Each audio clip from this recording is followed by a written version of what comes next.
Let's transition the topic and listen to Can I?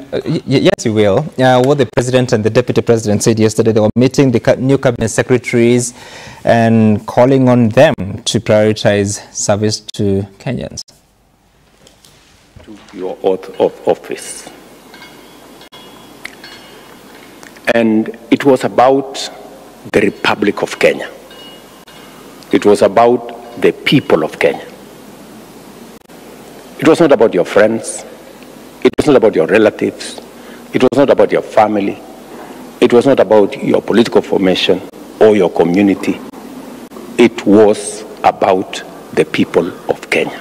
Please, let's keep it there. Make the people of Kenya your first and only priority. And don't allow personal issues to come in the way of your duty. Friends, I will repeat it again.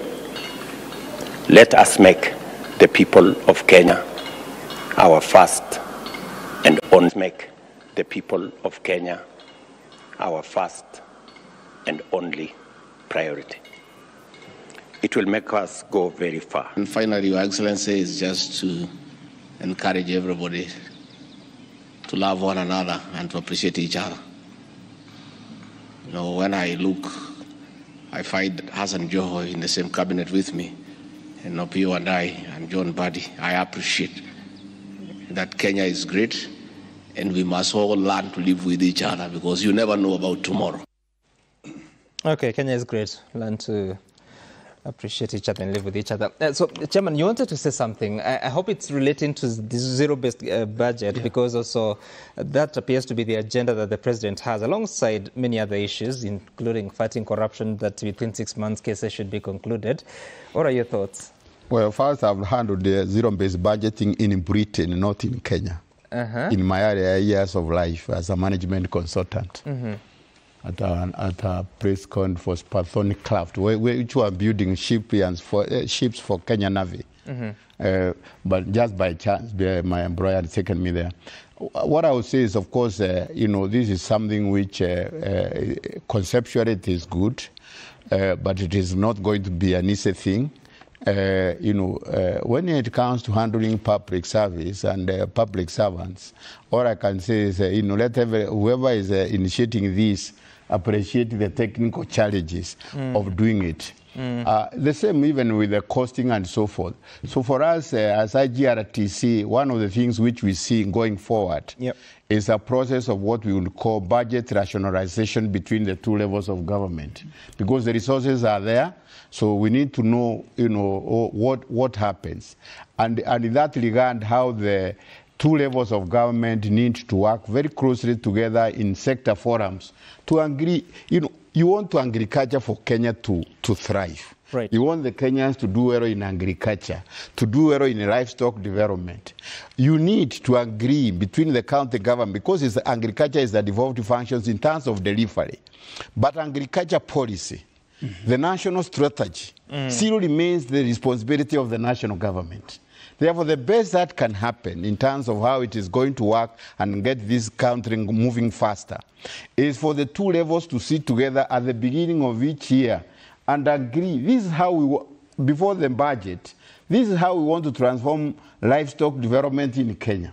This is how we want to transform agriculture in Kenya. These are our national policy targets. This is our national strategy.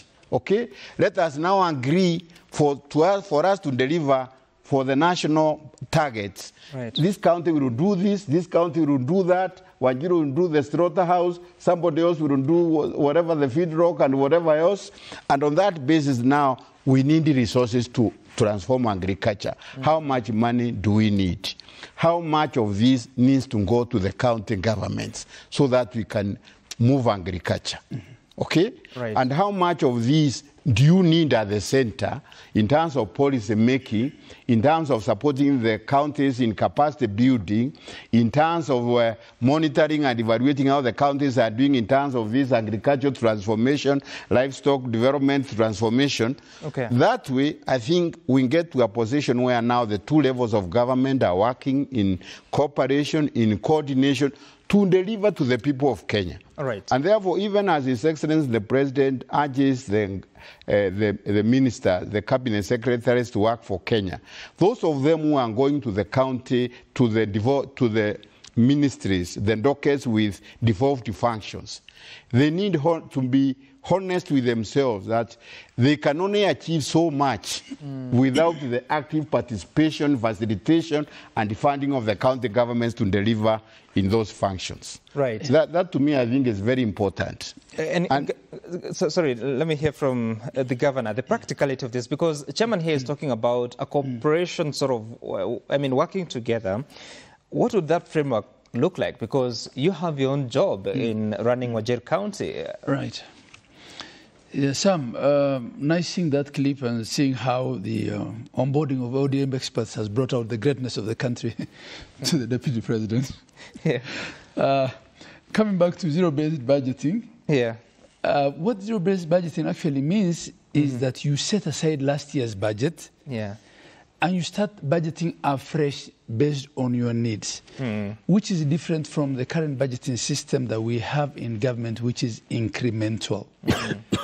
I think it will be difficult, if not impossible, to do a zero-based budgeting for national government. And even the county to some extent, because, these bureaucracies were built over time, and they're carrying a lot of dead wood in the system from a portfolio perspective, from parastatals that we don't need, that are duplicating functions that have actually been devolved, from units within ministries that actually still carry directors and very senior people, which units actually now are defunct in many ways. So it will require a lot of redundancies, a lot of reorganization, which I am not sure, the way government works, very radical changes also bring their own challenges. Yeah. But rationalizing and systematically eliminating duplication, and then ensuring that every function is done in its right, at its right level and in its right ministry and department, I think is much easier than just saying, let's throw last year's budget and start afresh. It's not going to be easy. So zero-based budgeting. And you think the president is... do you think he has appreciated the enormity of such a process for him to say that 2025-2026 budget will be based on that? And Sam, I think the president has a lot of good intentions, if you ask me. Even with respect to this unbundling of functions. If you go back to his speech in Kasarani, he actually made a pledge to transfer all functions that are due to the counties with attendant resources within weeks. 2 years down the road, we had gazetted them on the 12th of November last year. And we went back on that gazette notice almost immediately because we realized it's transferring too much resources to counties. The chairman here has said the process is complete. I know it was complete as early as April this year. Yeah. We're now in August. The documentation is still sitting at a desk in the AG's chambers. Nothing is moving. So the bureaucracy has a way of frustrating the leadership. Yeah. I think the bureaucracy will fight back. Yeah, and how much of that fight the president is willing to take on, we don't know. But he has a new CS. Yeah, I think we've been awakened to constitutionalism by the Gen Zs and the happenings afterwards. Yeah. I believe people like Mbadi come into government with an open mind. And with not a lot of baggage because they've not been part of the bureaucracy. So let's hope that this new broad-based government would have the willingness and the ability to address some of these challenges. Okay. Yeah, and move towards a zero-based budgeting by, first of all, eliminating duplication, by rationalizing functions, okay, and by accepting that we have a constitution which we must respect, allowing functions to be carried out at their right levels, and that itself will be quite something. Yeah. And Senator, so what will it take to succeed? Because like you're explaining there, good intentions, and everyone here agrees there are good intentions, but also the enormity, the intensity, and how difficult it can be in executing that zero-based budgeting. The president is also promising that corruption cases will be concluded within 6 months, even saying that if there are required legislations, they will be pursued through Parliament. What does it take to succeed with all these kind of ideas? Bottom line, goodwill and commitment. It will only take the goodwill of the entire government, all from the executive, judiciary, and legislature, to execute it. Because when we look at the intention by the president, he means well by saying, look, let us not hold on to ourselves to what we are used to. Just enhance last year's budget. Previously, we had 10, adjusted to 12 with a certain percentage. Instead, he's saying, let's unbundle it. Let us go to the current priorities. Let us look at the goals that we want to achieve as of now. And by so doing, let us ask our agencies, our institutions, our ministries to also then align their priorities and expenditures to what, according to now the desire that we want, is of priority to us. It's not going to be easy. Remember, one of the things that the president did when he committed himself to reducing expenses is to merge or even dissolve a number of government agencies. In number, we're looking at 47 of them. Now, that's still part of the austerity measures that we're saying.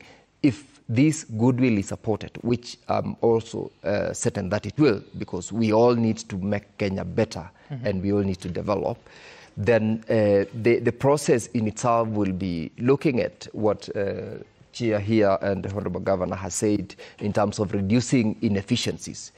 The challenge is we need to then reboot and readjust on our priorities. We need to review in all our spending. Exactly, that is what is currently going on.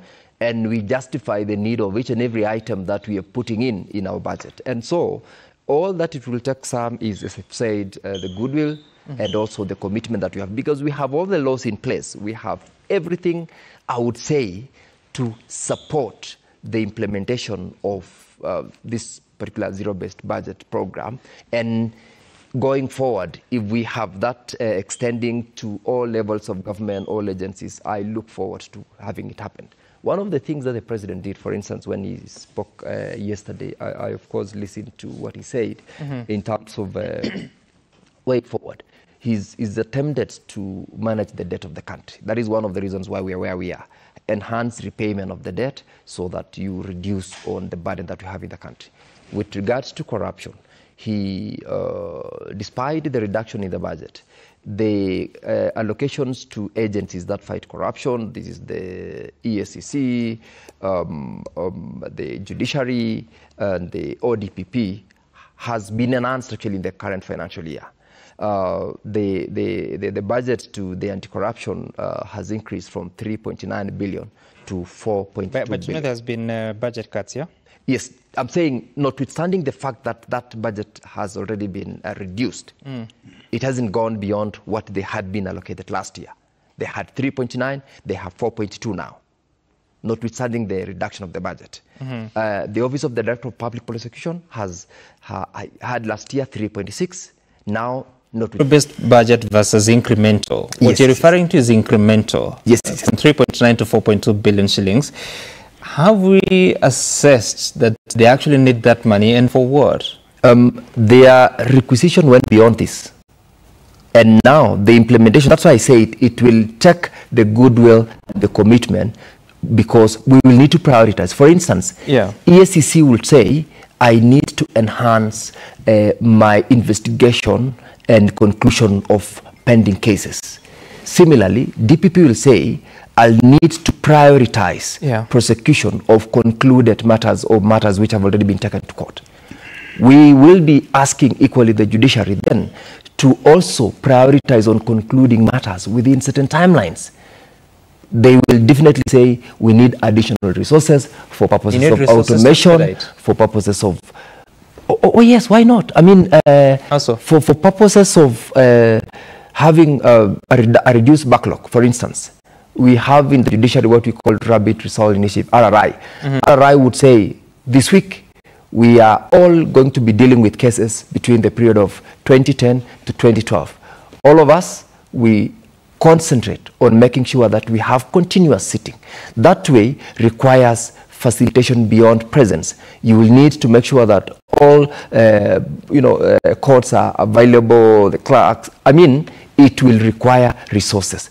So what I'm saying is, notwithstanding... What sort of resources would those be? Some. Right now, one of the reasons why we have a backlog of cases is, number one, we do not have enough research assistants, for example, for judges, both in the High Court, the Court of Appeal, and the Supreme Court. We do not have enough courtrooms. We automated our judiciary, but not all of them have been automated. So that instead of taking as much time typing or writing down notes when witnesses are testifying, for instance, you've got a system that will facilitate fast hearings. So those are some of the things which are inherent as challenges to judiciary, which lead to delay. But then again, when you look at zero-based, even then at the judiciary level, for instance, they will be expected to prioritize on what is important. Are we going to deal with additional infrastructure to build more courts now, which were budgeted for in the previous last 2 or 3 financial years, and unfortunately have not been concluded because of budget cuts? Or will we go for those RRI initiatives that will give us quick wins in terms of resolution of disputes before them? That, I think, is what now the goodwill and commitment will speak to in terms of decisions of where to invest the little resources allocated to them will be. Okay, it's a minute to 8 o'clock. I have less than 3 minutes. Chairman. Can I say something about this zero-based, very briefly, and corruption? One is, of course, that if we assume that at the political level, there is the push for zero-based budgeting. That's a very crucial thing because of its implications. But that political will needs to be strong and wide. It is not enough for His Excellency Aaron to be committed. The troops need also to be committed if it is going to work. But also, even then there his political big whips, the cabinet secretaries will have to deal with bureaucratic inertia. The bureaucratic resistance which His Excellency the governor here has alluded to. But also they have to deal with technical challenges. However, if we go with the spirit of the National Wage Bureau Conference, because it actually touched on the issues of this in terms of productivity and so on, those are our aspects of also which will go to zero-based budgeting. And we agree that the elimination or duplication of functions, the transfer of functions, and cognizance of fiscal challenges are the drivers of that zero-based budgeting. It can be done. It's going to be a mammoth exercise, but as I've said, it has significant challenges to address, and it should not be assumed. Then finally, let me say on corruption. We must not use corruption at county government level to undermine making devolution work for Kenya. Because if we do, then we will never succeed. As I've indicated, and personally I'm very happy because His Excellency the President is very clear on this. In fact, if you read his speech at the December meeting, he said the survival of this country, as a viable national state depends on devolution working. Therefore, to the extent that we have not had any idea that we are going to reverse on devolution, we have no alternative but to make this system work. And because if it is not working, this country cannot move at the pace that we need. Therefore, whatever it takes in terms of resource allocation, the optimality of resource allocation between the two levels, to get the system to work, is at the core of getting this country on sustainable socio-economic transformation, at the pace that Kenyans deserve, that Kenyans desire. All right. Yes, by way of closing remarks, we gave ourselves a constitution. Let's adhere to it. Let's enhance constitutionalism. The quantum of resources being released to counties and the timely funding, issues of timely funding that we have, and a national bureaucracy that is making clawback of devolved functions existential to themselves. They're making it such that if they don't claw back, they will not exist, is the problem that we have. We need more resources for counties. We need to manage our debt better so that debt does not become an excuse for starving counties of funds. We need to fight corruption in a more coordinated and honest manner. The agencies don't need to fight each other.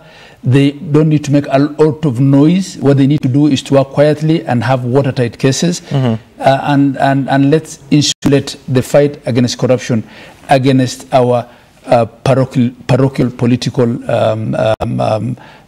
fights that we have in this country, so that we return credibility to the fight against corruption. And let's appreciate that corruption has been the bane of our country. It's pervasive. It's everywhere. It's not only in counties. Let's fight it everywhere. Thank you. All right. Thank you so much for making time for us. I want us to quickly take a look at the feedback that has come to us as we compile them. Senator Sige, you wanted to have a final word? Yes, I actually wanted to say that we need to protect devolution. I've said we have a very progressive constitution. And the only way to make sure that it serves the people is to protect devolution. That is the mandate of the Senate. Now, how do we do it? Make sure we push for enhanced resource allocation, and also make sure we support, especially for purposes of service delivery to the people. And one of the ways to do it is, enhance on-source revenue allocation, on-source revenue collection by them, expand the tax base, and above all, reduce the inefficiencies and fight corruption. It is one of the challenges that everybody has. It's not only at the county level. We need to start all the way from the national to the county level. Let's not devolve it. Let's not decentralize it. Let us have it as a common challenge that inhibits development in our country. But we must support devolution because it is the only way that services has been felt to go down to the people. All right. So let's take a look at that feedback. Citizen TV Kenya Sam Gituku, the hashtag to use is daybreak. Going to begin with Nixon Dogere. You're saying that I highly hope that zero-based budgeting will address or wipe out completely the demonic budgeted corruption. Okelo Mwalimu, you're saying that in the current form, counties are unsustainable.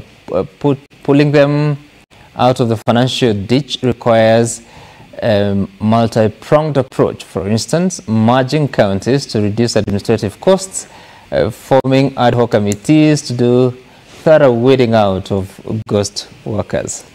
Wow. And Crispinas Adams is saying that the 2010 Constitution is not expensive. Our breakthrough lies in auditing the debt, as most of the loans are never spent on development. A lot of looting is at the national level, where the budget is never done on itemized basis. Interesting feedback that has come to us this morning. And thank you so much, FCPA. Ahmed Abdullahi, who is the Vice Chairperson of the Council of Governors and Governor of Wajir County.